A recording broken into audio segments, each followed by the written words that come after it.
What is up? What is up? Man, it's cold than a motherfucker outside. God damn. Man, we are back in black in the building. For all y'all that are not melanated and highly favored, this is your time of the year because you don't get a chance to be exposed to the sun. For us melanated people, this is the time where we got to get as much vitamin D as we possibly can because we don't want a deficiency of vitamin D. So shout out to everybody that's out there trying to get as much and absorb as much sun as they possibly can. I know I'll be trying to do it. Shout out to everybody that's actually at the core plantation as we speak. Shout out to everybody that is trying to hold themselves back from slapping the shit out of a European at the core plantation. I know that. I'm trying to stop laughing. I know that shit ain't fun. Shout out to everybody that is at the core plantation. I just came from that motherfucker too. I don't be fronting. I was at that motherfucker. I can't stand that shit. I'll be like, fuck. When I wake up, I'll be like, is it over? Shit. So shout out to everybody that's handling business and making it happen at the core plantation. You already know I'm going to give my shout out. Shout out to all the niggas that's at the core plantation begging a nigga for some money too. If the nigga can beg for some alcohol, the nigga beg for weed, beg for money, dollars, draws, clothes. God damn. Shit. So shout out to all y'all at the Core Plantation now. I'm upstairs pretending to work. Hey, man, let me tell you something. We are definitely in the same family because, nigga, I be doing the same motherfucking thing. Them niggas know about me. Shit. Nigga, I won't hide in the bathroom in a minute. Like, they be like, Sam, in the bathroom? Shit, nigga, I got the runs, man. For 3 hours? Shit, it was a parasite, my nigga. Nah, shout out to all my niggas that's at the Core Plantation making it happen and do what it needs to do to survive. Because I know it's a lot of us out there that, trust me, if we had our choice, we would not be at the Core Plantation. We would be doing something else, starting our own business. Shout out to everybody that's aspiring to have a side hustle. So shout out to y'all. Shout out to all my finessing ass niggas too. You know, it's a lot of finessing ass niggas at the job too. Them the begging ass niggas. That finessing and begging is a combo. It goes hand in hand. Motherfuckers will use the power of suggestion, and then before you know it, you giving all your money to a nigga. Like, shit, I was gonna ask, you know, if a nigga get $20 for me, but shit, I know it's hard times, so, you know, oh, no, here, man, you get this 20. Well, shit, really, I needed 40, man, but I'll take the 20. Well, shit, here, let me give you 30, man. Fuck it, I'll give you 40. Those type of niggas. Before you even realize you done gave a nigga your gas money, done gave a nigga your grocery money, some more shit. And they spending on another bitch and spending on some clothes and some shit. So shout out to y'all niggas. And shout out to all my people out there in Wonderland that is doing the necessary things that they need to do to compete within this system of racism and white supremacy. Me personally, I'm not trying to compete. I am not here to compete. I am here to uplift and uphold knowledge and gain knowledge because I'm still learning as we speak. And shout out to everybody. Shout out to everybody that is trying to make a way out of no way for their family, trying to make $1 out of 5 cents, because it's another day for us. That's 10 cents, but it's another $350 for white folk. So shout out to everybody that understands and knows and feels the pressure and tension from racism and white supremacy. You know, some black folks act like the shit don't exist. And hey, we're going to talk about a lot of shit today. We're going to definitely get into white fragility. We definitely going to get into white explaining and motherfuckers making up all kinds of excuses about the Capitol. And if y'all notice, white folks are not coming up to you at the Core Plantation talking about that shit at the goddamn U.S. Capitol. You like, damn, Warren, you still talking about it? Yes. Because when black folks get to marching, whining, repeating, protesting, maybe a little bit of rioting, oh, it is the topic of everything. I can't believe those people out there rioting. But now the state folk, motherfuckers act like the shit don't exist. So I'm going to keep bringing up every motherfucking chance I get.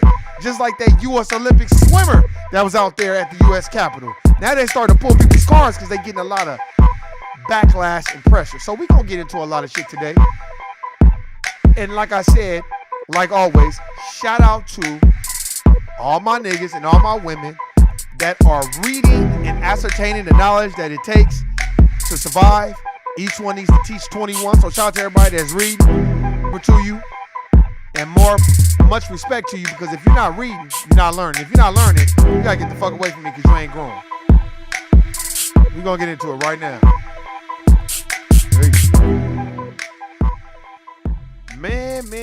Man, so much shit is going on. I'm organizing. Oh, man. Shout out to I gotta always say, shout out to the niggas at the look, before I get into anything else, we about to get this shit straight. If you around any motherfucker that be like overly zealous and will aggrandize a situation at the job, like they just so happy to be there, you gotta need to look at them twice. I remember I was at the Core Plantation. This was a while ago, a long time ago. And one of my melanated sisters, we was chilling, chopping up, and then another melanated sister came in there and was like, basically like, oh, I'm so happy to be here, and you know, they made me a supervisor, and now I'm happy, and I love this place. And me and my melanated homegirl, we was both looking at each other like, this bitch sound like a mammy. And it's so funny how black folk, they will talk all this shit and fuck the white man and fuck these organizations and all this other shit until you get them Hansel and Gretel crumbs. Then you will flip mode as the squad and act like this is the best thing since sliced bread. Motherfuckers need to fucking wake the fuck up. Man, you supposed to be taking that bread and taking it back to your people so you can understand what life is about. Not so you can be moving up some type of fictitious Maslow's hierarchy of needs that you ain't gonna really be able to do nothing to help your people anyway. Not in the long run, because it ain't your system. So, as Dr. Claude Anderson teaches, if you are black and white American, you got a corporate plantation, you're not mad, then something is wrong with you. Something is definitely fucking wrong with you. So for all my people, all my melanated brothers and sisters that feel like, damn, I should just be able to sit at the house and chill and drink and kick it and do what I want to do, ain't nothing wrong with that. You're supposed to think that way. You know why? Because your ancestors built this country that everybody else is benefiting off of but us. So trust and believe you me. You don't think I'll be thinking the same thing, man?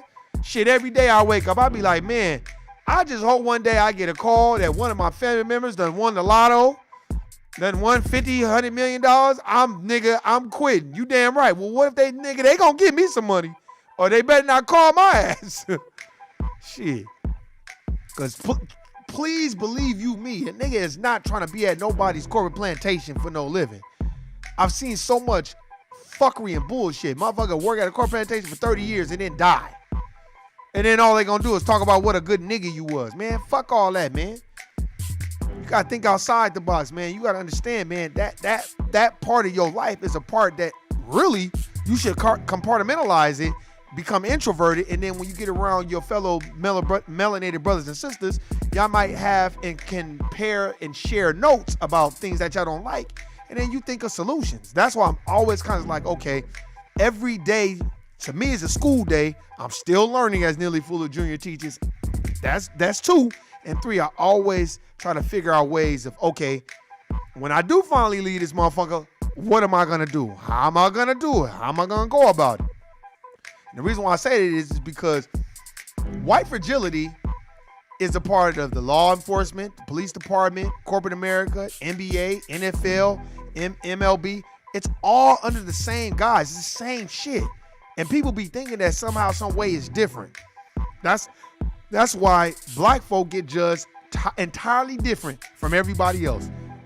And you got all these other racial groups that'll sit amongst you and laugh and joke and talk with you and act like that they're not a part of that problem, but they are a part of the problem because they'll treat you just like the average white person does. I'm tired of everybody thinking because they're from a certain part of the city or the hood that they could identify with black folk if they're still using the same talking points that the dominant white society uses.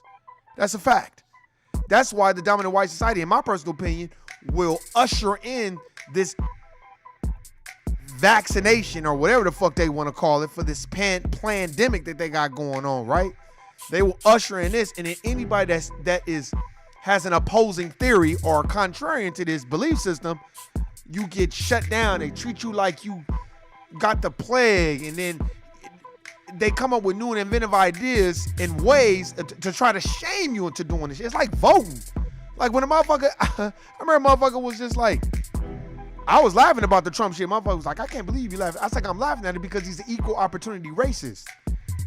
You know, most people only like a one-dimensional racist. A motherfucker that's always talking shit about black folk and a motherfucker that's always got nigga jokes. And always making sure that black folks are boxed and locked out of the wealth. They like them type of motherfucking racists, but a motherfucking equal opportunity racist that's like, I'm gonna talk about you, I'm gonna talk about you. Hey, that's the motherfuckers they don't like to talk about. And I'll keep saying this as well. Who's holding the accountable? You notice that's the word of the year. That's the word of the decade. You know, we have to hold these people accountable. Such and such, you need to be accountable for your actions. It's all about, to me, in my personal opinion, the dominant white society telling everybody about being accountable. But my question is to everyone, who made that society the moral compass of black folk? That's my only question. How did they become so moral and every other racial group is immoral? Come on, man, stop. That's why you gotta look at it like this. You got Dr. Sabi talking about sea moss, which I'm drinking right now. Gotta stay drinking my sea moss. Now, all of a sudden, look, let me tell y'all something right now. Don't be surprised if the government gets their hands on sea moss and then they make it where they start selling it in the stores. Once they start selling in the stores, I'm done. Because it's gonna get to that point. It's just like weed.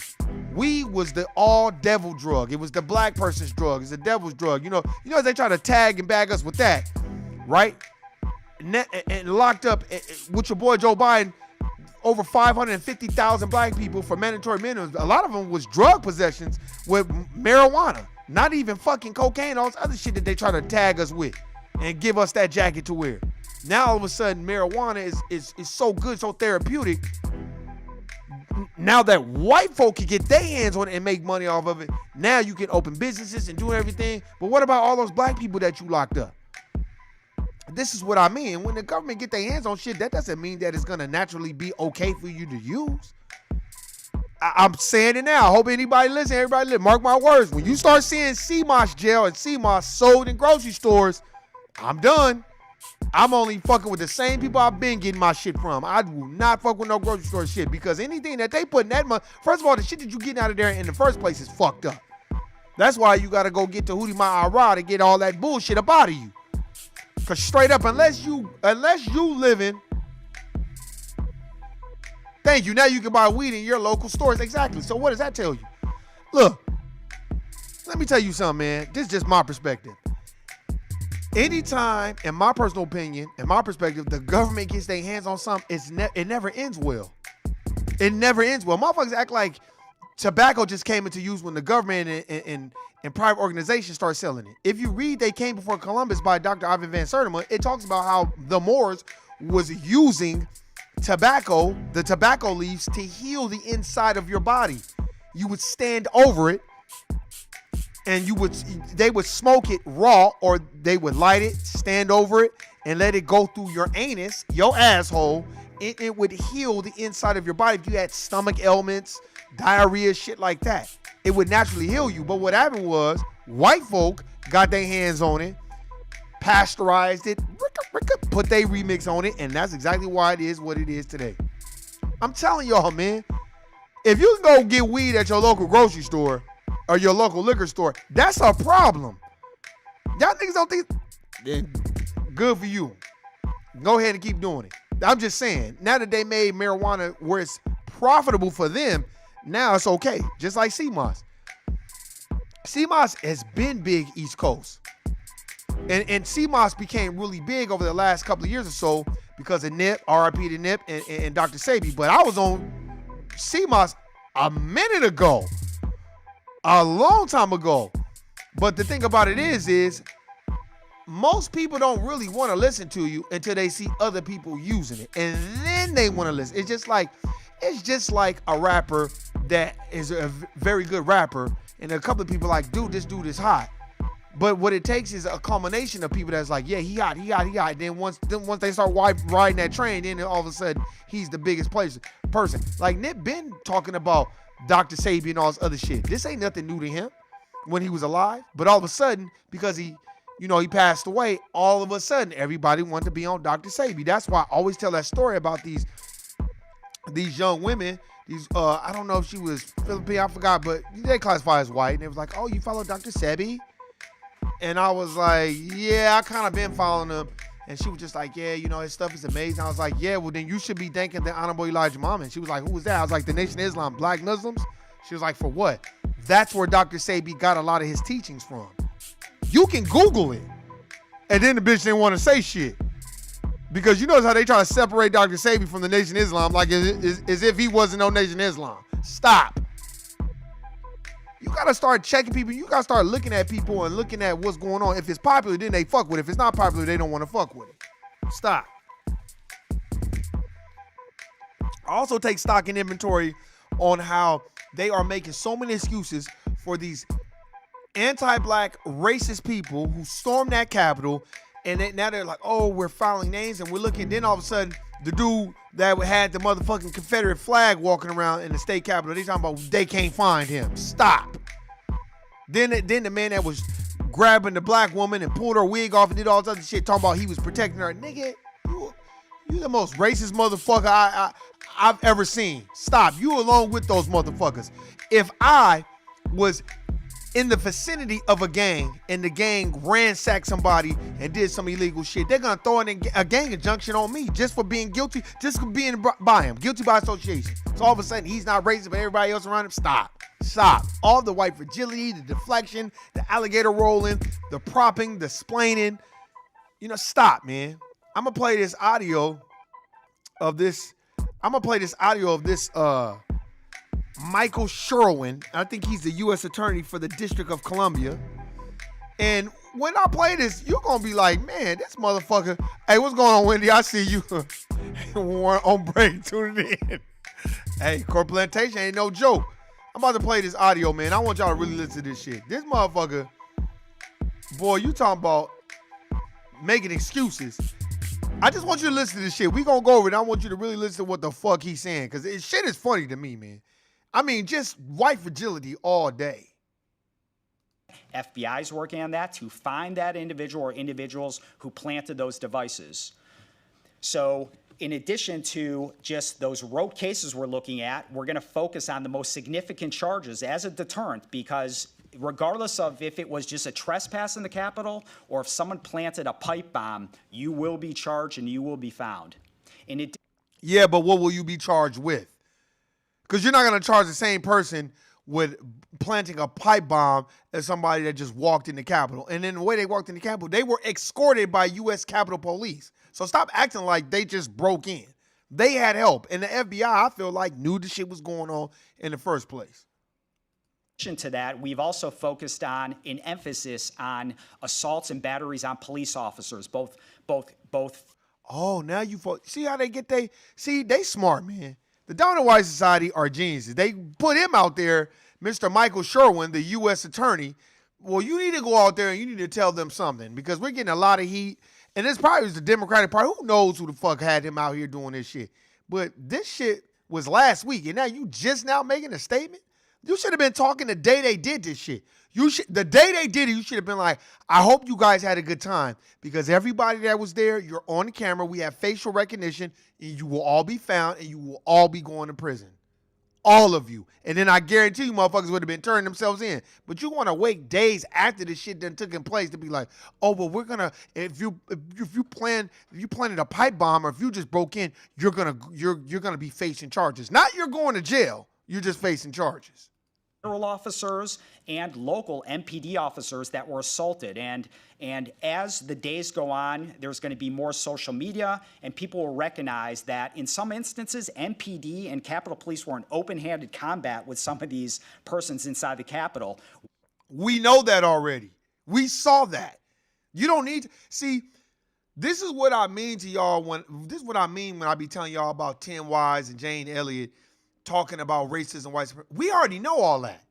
We already know. You're telling us shit we already know. We already saw this movie. I saw it 1,000 times, and it ain't The Matrix, so I don't want to keep watching it. So I don't need you to keep telling me stuff. We already saw all this shit on TV and on people's cell phones and on Instagram and on Twitter. We need to know the people that you found, a list. You should already have them. They should be on America's Most Wanted, because what they did was beyond terroristic. You don't break into the Capitol, going through government documented files and shit, and just taking over a U.S. Capitol because you don't like the way things are going. And if black folk is such breathe room when they're protesting, they get tear gas thrown at them and they get locked up. But when white folks storm the Capitol, it's a protest, not a riot, and they're not domestic terrorists. Now, how are they not domestic terrorists when they storm the Capitol? What the fuck is that? And why the fuck are you sitting up here telling some shit we already saw? We already know that.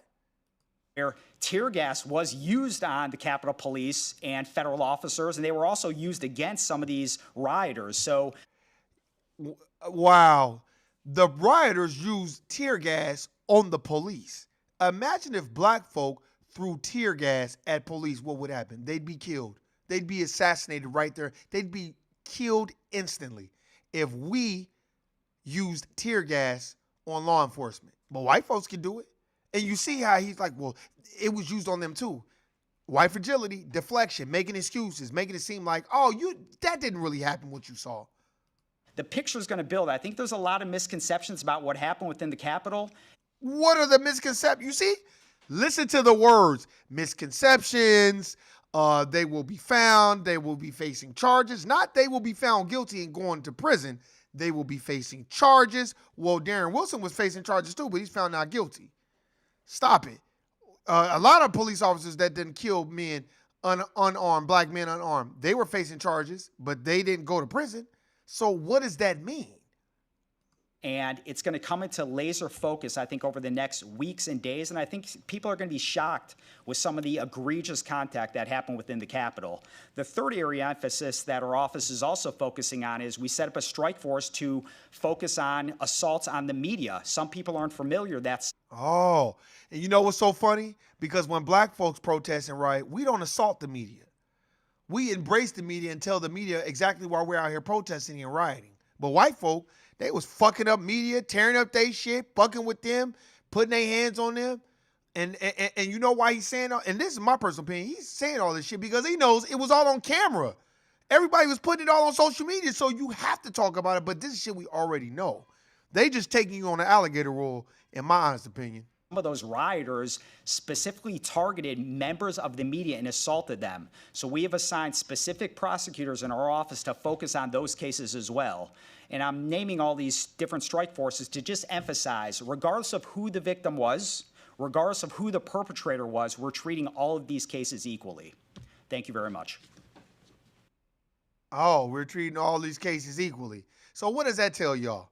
Hey, put the man, fuck what that nigga talking about. This nigga lying like a motherfucker. Treating all the cases equally. You nigga, stop lying. You ain't treating all the cases equally. Stop. Those are white folk. They're gonna get treated way differently from black folk. Let me read. What about the girl that gave up her mom name that got hit by the black security guard? She gave up her uncle and auntie's name. Damn, when was this? Tell me about this shit. Seen that video about it. Excuse me, and the white lady put her daughter out last year for going to a BLM protest. The daughter said she doesn't regret giving up her mother's info. Oh, was this a white mother or a black mother? Had to be a white mother. And it had to be a white mother that was pissed off that her daughter was protesting on behalf of black folk, because let me tell you something. A lot of those white folk, they really didn't want to be out there. But let me tell you why. Because they got black friends, they work with black people, and they be talking that equality shit around black folk, so they had to kind of show and prove. But let me tell you something, that means nothing to me. You can march with me all day. They marched with Martin Luther King too, and they killed him. So I don't give a fuck about no marching with me, nigga. Give me the land, wealth, and resources that are owed to me because of this man and his teaching. Black Labor, White Wealth by Dr. Claude Anderson. Go read this book. If you don't go read this book, man, I don't know what to tell you. You have to read that book. People don't understand, man. This shit is real in the field. This is what tripped me out the most. And I kind of found it mind-boggling.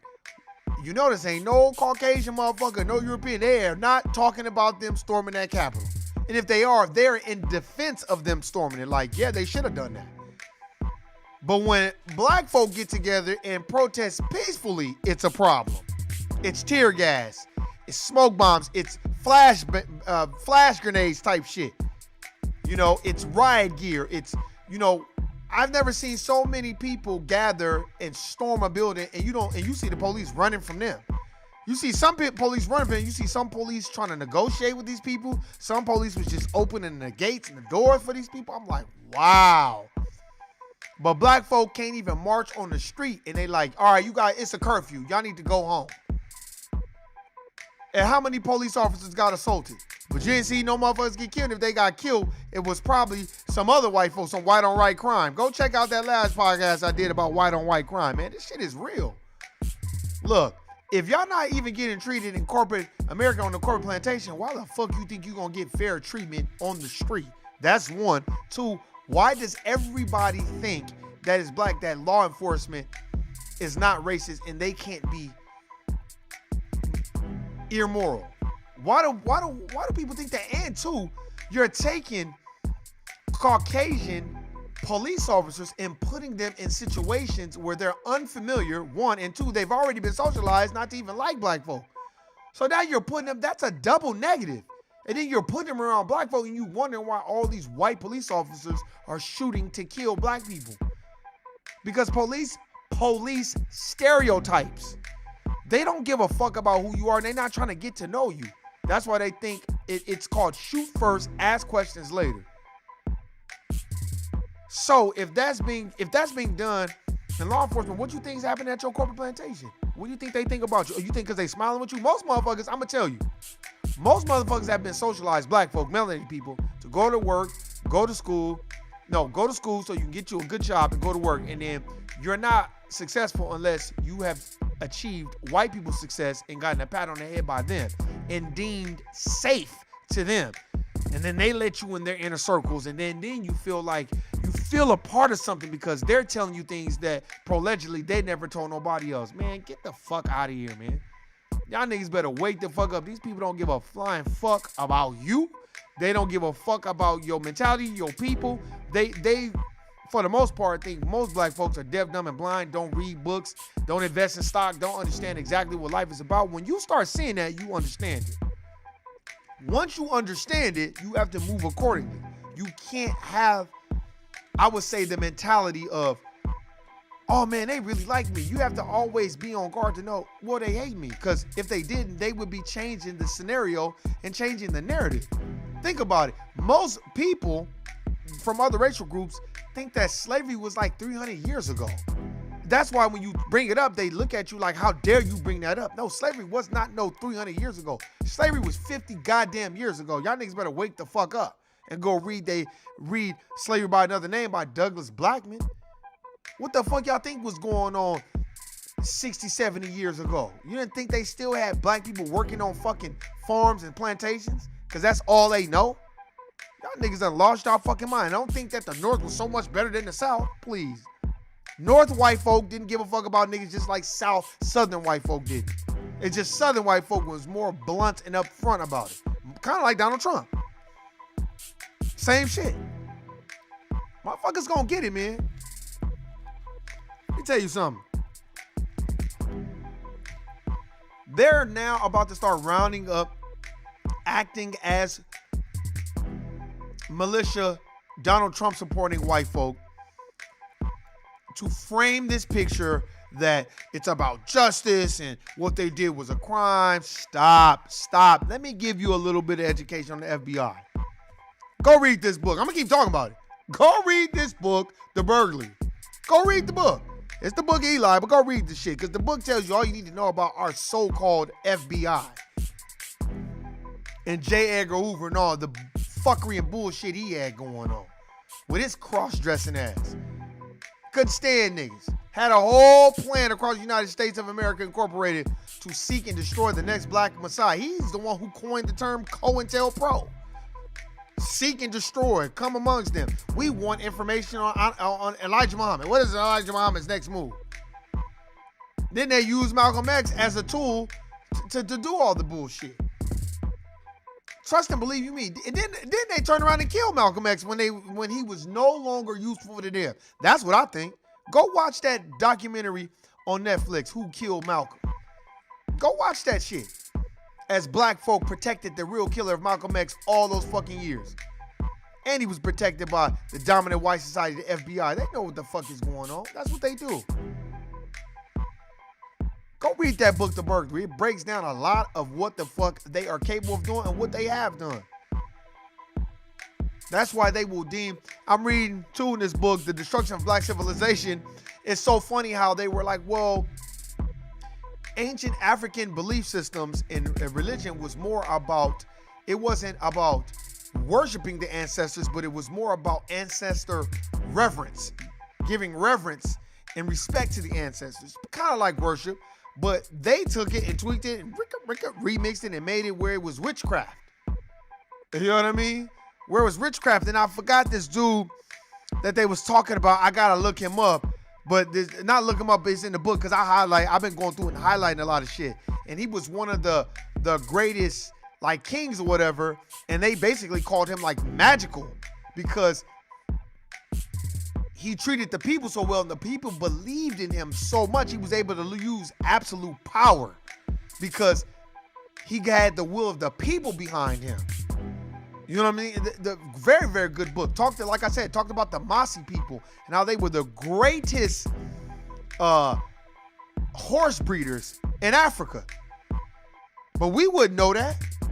Let them tell it. White people are. And we wouldn't also know that the jockeys before were Moors. They were black people.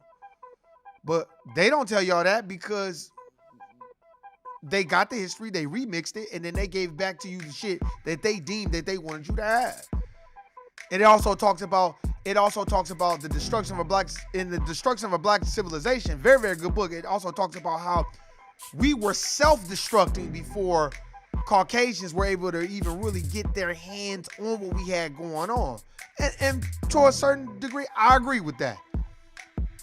Because I worked on corn plantations where it was nothing but a whole bunch of black folk that got along pretty well. And I worked on corn plantations where a whole bunch of black folk and all they did was destroy each other and get around white folk and got the tap dancing and putting each other on blast, turning it into a goddamn playing the dozens in front of white folk. Let's entertain them.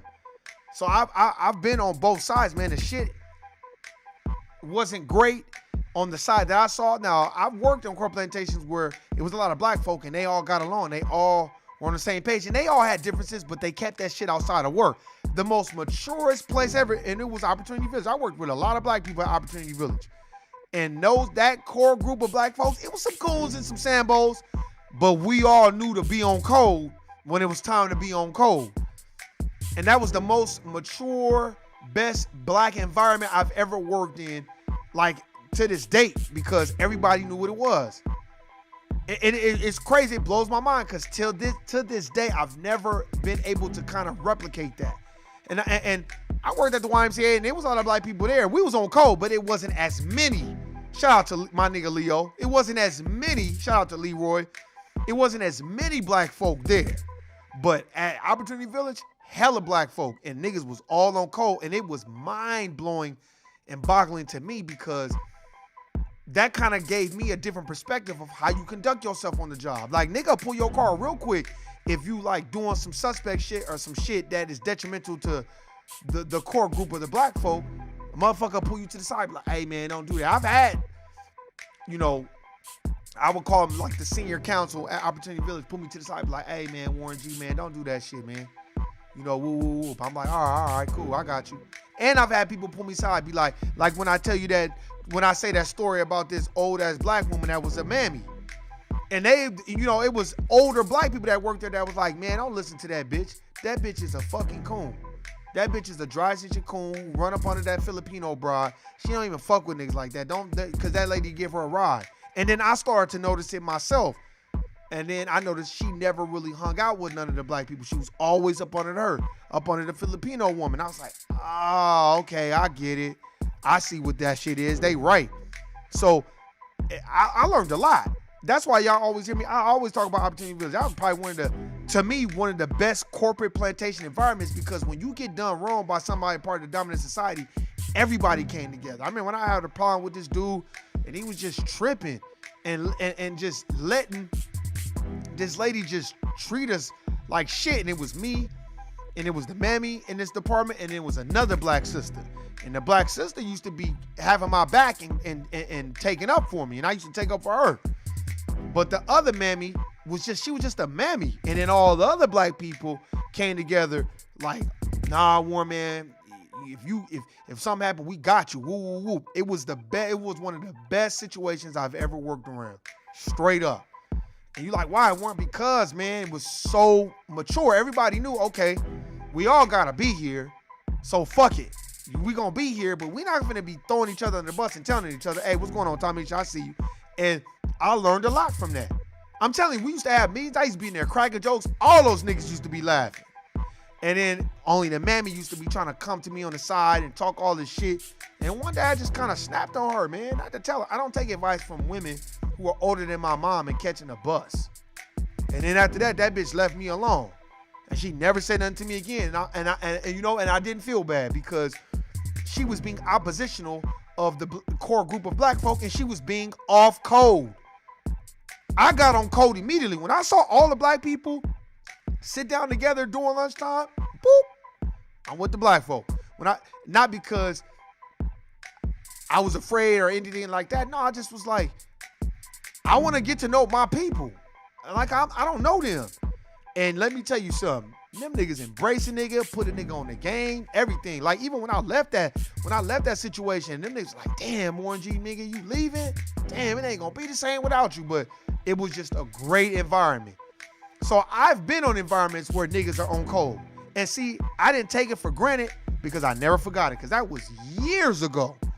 So after going to a different corn plantation, it was the total opposite. You dealing with a bunch of mammies. You don't even know what you get. You can get a spook who sat by the door. You can get a mammy.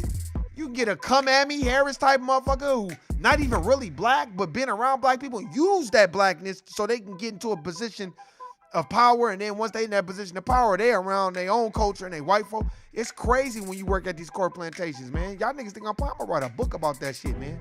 And I don't give a fuck, because I'm gonna name names in that motherfucker. I'm like Corrupt. I'm calling out names because I see a lot of, I've done seen a lot of fuck shit and fuckery and bullshit. And I done seen a lot of my people acquiesce, bend the knee, you know what I'm saying? And be a conformist, go along to get along. I don't never expect other racial groups not to be a conformist. They're programmed to do that. But I don't expect my people that are so oppositional with each other and so quick to argue with each other to bend the knee when they get, and this isn't even about a make or break or losing your job. They'll just be oppositional just because they don't like a nigga. They don't know how to keep that disagreement, you know, private. They air it all out. And you know what I'm saying? And then all Caucasians do is sit back and get their popcorn and laugh. Be like, look at these dumbass niggas. I'm telling you, I've seen it 1,000 times. That's why I always tell people, man, be on code, man. Read that book by Neely Fuller Jr., the counter racist code of action, the maximum compensatory counter code of racism. Read that book by Neely Fuller Jr., man. It's a very, very good book. Talks about racial showcasing, confusion, all that shit. I talk about it all the time. Because it's real. I'm telling you, get on a corn plantation. If you at the corn plantation, look around you. Look around you. There's only going to be a few, twos and fews, that's going to really be like, nah, I fuck with you. The rest of them motherfuckers are trying to become amalgamated with the dominant white society. A lot of these people, they classify as white. And you can't be, stop being mad. Stop being mad at the Asian brothers and sisters, or, you know, the Latino brothers and sisters. Stop being mad at them when they get on the corn plantation and they replicate the behavior that they're around. You need to understand psychology. You need to understand, well, the dominant society runs this. This is their game. It's their social game rules. I don't expect anything different from these people. You got to stop thinking that these people are like, just because they're from where you from, or they may be from similar backgrounds, that they're going to hold that type of honor and respect when they get in these meetings with the dominant white society. They're going to fold, bend the knee, and acquiesce to the demands of what the dominant society is asking them. And you can't be mad and be like, oh, I'm going to do that shit. Nah. Oh, I'm reading Behold the Pale Horse. Very, very good book. Very good book. Very good. Amazing. Talks about, I like Behold the Pale Horse because it talks about how Noriega's wife found out he had a side bitch, and that bitch went to a voodoo priestess. And Noriega's wife put a voodoo spell on his on his side bitch. That bitch had to go to Brazil and get a voodoo priestess, Condule, I think. Is it? No, it's not. Santeria. She had to go, one of them Santeria priests, and have her undo that spell that motherfucking wife put on his side bitch. A DEA agent was watching that. You'll read that shit. I'm telling you, man. Very, very good book. You gotta understand, they know our shit is powerful. It's just we don't know it's powerful. That's why, y'all hear me taking my little jokes at black churches and and all this other shit. But it's like, nigga, that shit is not teaching you how to deal with anti-black racism. You go find me, with the exception of Reverend Jeremiah Wright, a black preacher, no diss, that's gonna really teach you about anti-black racism. Find it for me. Find me a church, find me a preacher, with the exception of Fred Price, that's gonna have Dr. Claude Anderson come in there and teach about black empowerment. You like, what you mean? Fred Price, the Crenshaw Center. Go on YouTube and look up Dr. Claude Anderson at Fred Price's church. Didn't know that, huh? In the 90s. I never seen no other preacher or whatever bring Dr. Claude Anderson on. I didn't even know about Dr. Claude Anderson until 8 years ago. So that should tell you, no diss to the black churches, but they teach a whole lot about prayer and sacrifice and obedience and being faithful and coming to church. But then when you start talking about anti-black racism and white supremacy, motherfucker be looking at you like, well, you got to pray and God will help you. Well, nigga, I'm not even praying to the right God. I'm praying to Cesare Borgia. Okay, well, God don't have no color. Okay, all right. Okay, well, how am I still supposed to deal with anti-black racism? Well, you got to ask God to help you, and because they don't know what the fuck is going on. That's my argument, and that's my discrepancy that I have with the black church, is that nobody's teaching you about anti-black racism at the corporate plantation. So you got to figure it out on your own, because there's really no guide. I was talking to my homegirl about, like, it literally needs to be a guide for black folk about how to conduct yourself and the things to look for at the corporate plantation. Oh, did I check out the, you know what? I gotta check it out. It's on, look, I got like 8 different emails. So I gotta check it. Cause man, I definitely gotta check that email. That phone is probably dead. I gotta charge that phone. Cause I don't be having all my emails on one phone. Why, Warren? You know why? Cause last time my phone died and I couldn't turn it back on, I was locked out of all my emails. Just for anybody that thinks that, I'm bullshitting. That's why I be having emails on different phones. Because, man, when I was locked out, it was fucked up. And I was like, I ain't doing that shit no more. So, I'm just telling y'all right now, man. Y'all need to understand about white fragility and white deflection. Stop thinking that you got to explain to any other racial group where anti-black racism is. And stop going to these black churches and putting your trust, faith in what they're teaching you, and you're not trying to learn nothing else. I'm not telling you to go learn voodoo and Santa. I'm not telling you that. What I'm telling you is you need to be like a sponge. Study from the cradle to the grave. You need to study as much as you can about everything.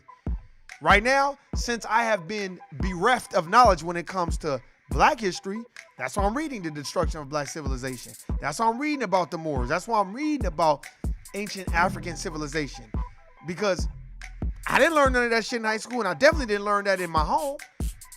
So instead of me sitting up here and pouting about it, I'm gonna do something about it and go read the books for myself, and I'm gonna come up with my own theories about what I need to do in the future so I don't repeat the past.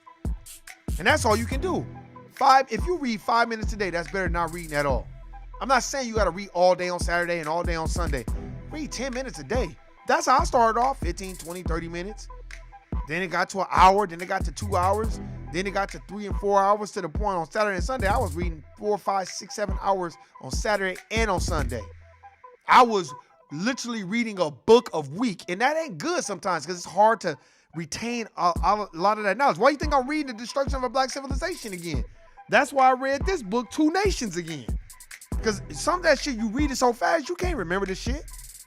So it's not about speed reading. It's about taking your time, you feel me, and understanding what you're reading.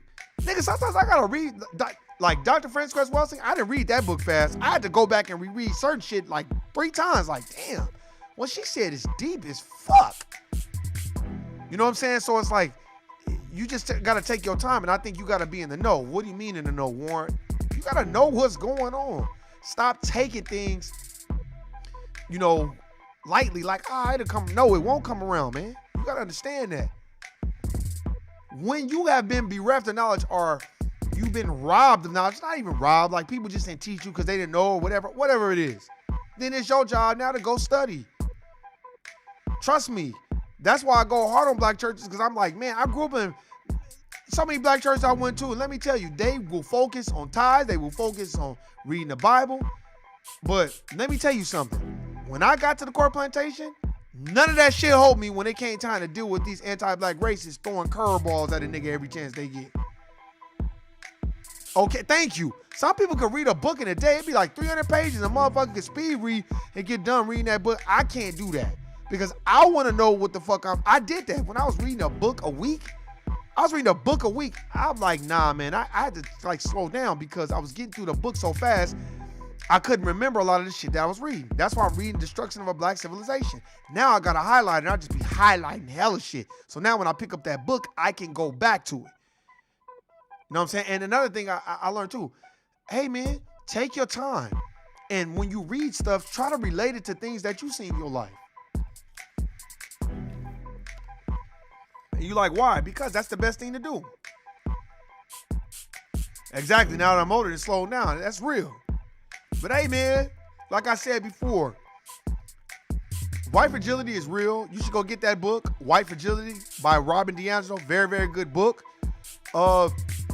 Like I said, right now I'm reading The Destruction of a Black Civilization. I don't know what book I'm gonna read next, because I got about 7 or 8 books coming. You know what I'm saying? So I don't know what I'm gonna read next. Before I read that book, I read Two Nations. Then before that, I read The World's Great Men of Color. And it was talking about this dude. What was that dude's name? Comma. That's what his name was. It's about all these dudes. This dude named Comma. That motherfucker was mad at the white people because they was bringing Comma. See? Kahama or Comma. That's right there. And that motherfucker was mad at the white folk because he was like, you know, them motherfuckers was bringing liquor and shit into selling the motherfucking liquor and acting a fool. And then the motherfucker was like, well, they got rid of their other religion because of me, and now we're into Christianity like you, but you guys are bringing liquor in here. I wish I could have been out of it. Like, nigga, that's they shit. They wanted you to do that to calm the storm of the black people.